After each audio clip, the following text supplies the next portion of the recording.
اعوذ باللہ من الشیطان الرجیم، بسم اللہ الرحمن الرحیم۔ اچھا جی، چوتھا سوال آج کا یہ ہے کہ آپ نے کہا کہ بارڈر کو سیل کرنا اچھی بات ہے، یہ زیادتی نہیں ہے ان لوگوں کے ساتھ جو بیچارے باہر ہیں؟ دیکھیں، میں نے یہ نہیں کہا، میں نے صرف آپ کو ایک حدیث سنائی جس میں حدیث میں یہ ہے کہ جناب اگر آپ کو یہ پتہ چلے کہ کسی علاقے میں کوئی وبا پھیل گئی ہے تو ادھر مت جاؤ۔ اگر تمہارے علاقے میں وبا پھیل جائے تو اس سے باہر مت نکلنا۔ ایک دوسری حدیث یہ کہتی ہے کہ رسول پاک صلی اللہ علیہ وسلم کے زمانے میں کوئی اونٹ سے کوئی بیمار ہو گیا، ان میں سے ایک اونٹ، تو آپ نے کہا بیمار اونٹ کو صحت مند اونٹوں سے دور کر دو۔ اور میرا خیال ہے جو آج کل کی، یہ آپ دیکھیں 1440 سال پرانا قانون ہے یہ، تو آج یہ بہترین اسٹریٹجی سمجھی جا رہی ہے کوارنٹین جسے آپ کہتے ہیں، بیمار لوگوں کو صحت مندوں سے علیحدہ کر دو۔ یہ اس کے حوالے سے میں نے آپ کو یہ بتایا کہ جناب، اور یہ میں نے آپ کو عوام کو بتایا کہ جناب آپ لوگوں کو سفر نہیں کرنا چاہیے تاکہ یہ بیماری پھیلے نہ۔ اچھا، اب اگر آپ یہ پوچھ رہے ہیں یہ کیا ہے، تو میں نے یہ کیسے ہوگا یا کیسے ہو سکتا ہے اس پہ بات نہیں کی۔ دیکھیں، یہ بڑا ایک چائنا کا وہ ایکسپیرینس پہلے دیکھیں۔ چائنا کا ایکسپیرینس کیا ہے؟ وہ کہتے ہیں کہ جی ایک بندے سے 2.5 بندوں کو 2.6 بندوں کو لگتا ہے، اور کچھ ہی دنوں میں ایک بندے سے 3500 بندہ افیکٹ ہو جاتا ہے۔ ان کے ہسپتال جو بھر چکے تھے وہ اب خالی ہو چکے ہیں۔ انہوں نے یہ سارا کچھ کیسے کیا؟ Lockdown. اچھا، مزے کی بات یہ ہے کہ سارے جو ویسٹ میں اور امریکہ کے اور ہیومن رائٹس کے چیمپئن ہیں نا، انہوں نے آگے سے یہ کہا اٹ واز ان ہیومین۔ آپ ذرا پرانی خبریں پڑھیں دسمبر کی، کہ چائنا میں جب یہ انہوں نے لاک ڈاؤن کیا ہے تو دنیا کے ویسٹ نے کیسے ان کے خلاف باتیں کی، اور ان ہیومین ہے، ہیومن رائٹس کے اگینسٹ ہے لوگوں نے کہا۔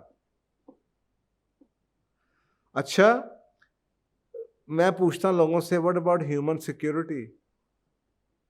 آپ کو ہیومن رائٹس یاد ہیں، آپ کو ماسز کی سیکیورٹی یاد نہیں؟ کیا اسٹیٹ کی ذمہ داری صرف ہیومن رائٹ کی ہے اور اسٹیٹ کی ذمہ داری ماسز کی سیکیورٹی کی نہیں ہے؟ چلے میں ایک اور آپ سے بات کرتا ہوں، آپ مجھے یہ بتائیے، میں جس امریکہ کو جانتا ہوں نا، ایسے ہم گئے تھے پڑھنے کے لیے جیسے ہم بادشاہ ہوتے ہیں، اور میں نے وہ کتابوں میں لکھا ہوا ہے۔ I had such a good experience when I was there۔ یہ بات میں بتا رہا ہوں 1984-86 کی۔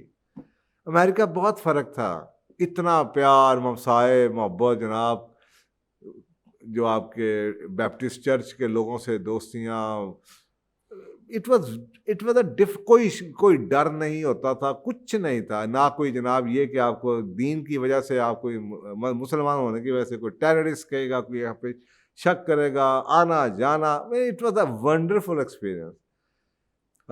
کبھی ہمیں ایئرپورٹ پہ یہ نہیں لکھا کہ ہمیں لگا کہ ہمیں ڈسکریمنیٹ کیا جا رہا ہے یا ہمیں کوئی شک کی نظر سے دیکھ رہا ہے۔ میں خود پاکستان اسٹوڈنٹ ایسوسیشن، مسلم اسٹوڈنٹ ایسوسیشن اپنی یونیورسٹی کا بڑا ایکٹیو ممبر رہ چکا ہوں، تو ہمیں تو کبھی یہ فیل نہیں ہوا تھا۔ اچھا، ہوا کیا؟ ایک 9/11 کا واقعہ ہوتا ہے، اور اس کے بعد اس کے آخر میں کیا ہوا؟ ان کے واقعہ تو چلیں ہو گیا، مہینہ لگا، 1.5 مہینہ لگا، جو زخم تھے لوگوں کے بھر گئے، لیکن اس کے بعد جو دنیا کا نقشہ بدلا ہے، اور جو ایئرپورٹوں کے اوپر اور جو شہروں کے اندر جو کچھ ہوا ہے، اور جو لاز بدلے ہیں، وہ کیوں بدلے ہیں؟ میرا خیال ہے لوگوں نے تھوڑی سی فریڈم کو ٹریڈ آف کیا ہے اپنی سیفٹی کے لیے۔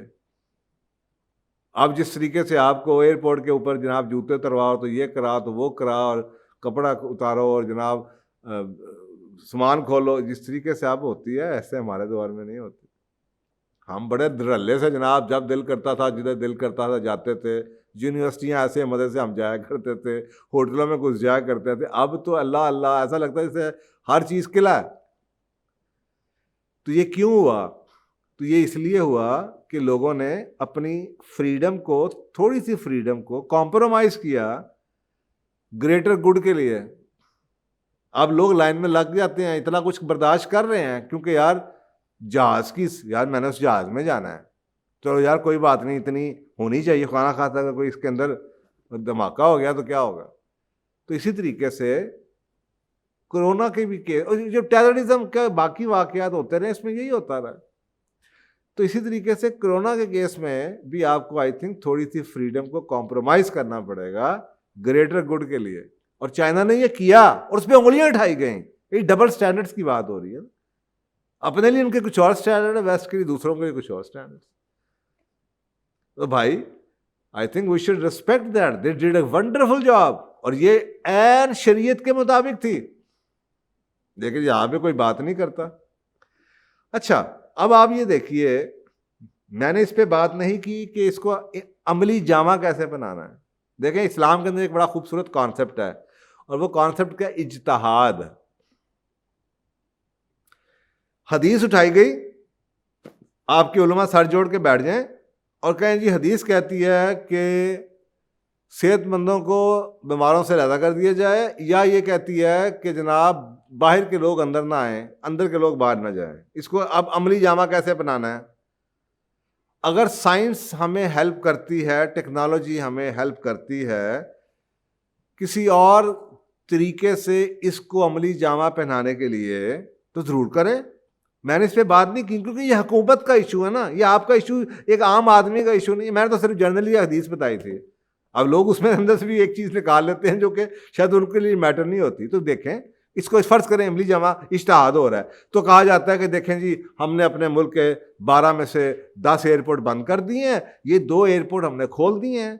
چلیں یار تھوڑی سی ہیومینٹی بھی ہے، لیکن حدیث کہتی ہے ان لوگوں کو آنے نہیں دینا. تو اب کیا کیا جائے؟ کیونکہ اس کا ہے کہ باقیوں میں نہ پھیلے. لیکن اگر ہم ان کو ایئرپورٹ کے اندر ہی 15 دن کے لیے کوارنٹائن کر دیں تو ٹھیک نہیں ہے. تو اگر علماء کہتے کہ جی حجت بھی پوری ہوگی کہ یار ان کو آپ نے مکس نہیں ہونے دینا. آپ نے جناب ایک بندہ آیا اپنے پاکستانیوں کو بتا دیا 10 ایئرپورٹ بند ہیں جناب، 2 ایئرپورٹ کھلے ہیں، 2 ایئرپورٹ پہ آپ آئیں گے، اگر آپ نے اپنے ملک میں واپس آنا ہے تو جناب ضرور آئیے، لیکن ایئرپورٹ کے ٹیسٹ کرنا بعد کی بات ہے. ایز اے پالیسی آپ کہہ دیں جناب آپ کو 14 دن ایئرپورٹ کے اوپر ایک کوارنٹائن ہاسپٹل بنا دیا گیا ہے یا ایک ہاسٹل بنا دیا گیا ہے، 14 دن آپ یہاں پہ گزاریں گے، ہم آپ کے ٹیسٹ کریں گے، کلیئر ہوں گے تو آپ شہر میں جائیں گے، نہیں تو آپ ادھر ہی بیٹھیں گے. اب یہ اجتہاد کا کام ہے، یہ آپ کا میرا کام نہیں ہے، یہ حکومت کا کام ہے. بجائے اس کے کہ ہم جناب اس کو آؤٹ رائٹ ریجیکٹ کر دیں اور نہیں جی ہمارا ملک میں ایسا نہیں ہو سکتا. کیوں نہیں ہو سکتا بھائی؟ اگر آپ کی نیت ہے، اگر یہ اسلامی ملک ہے، میں بار بار یہ بات کرتا ہوں، بات ہمیشہ اگر سے شروع ہوتی ہے. اگر یہ ہے تو پھر ہمارا اعتبار ایمان ہونا چاہیے کہ ہم نے یہ کرنا ہے، اور سر جوڑنا چاہیے اس بات پہ کہ کیسے کرنا ہے.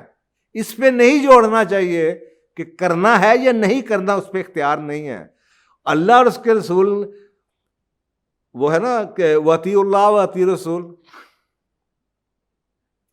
اور مومن کون ہوتے ہیں؟ وَقَالُوا سَمِعْنَا وَأَطَعْنَا. کہو کہ ہم نے سنا مان لیا.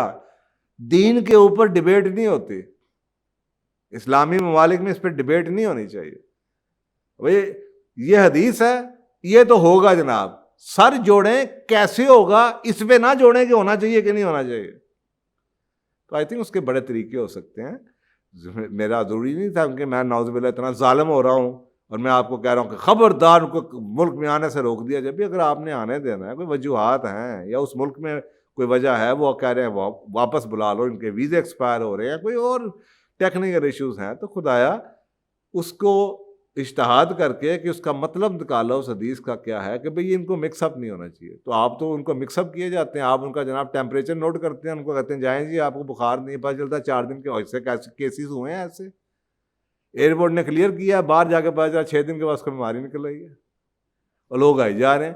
تو بھائی ان کو روک دیں. بیماروں کو اور ان کو روک دیں، ایز اے رول ان کو روک دیں 14 دن کے لیے، ان سے کہیں ٹھیک ہے جی پاکستان آپ کا ملک ہے، آپ ضرور جائیں، 14 دن یہاں پہ گزاریں، اس کے بعد آپ جائیں گے. تو یہ میں نے اس کے اوپر بات نہیں کی تھی.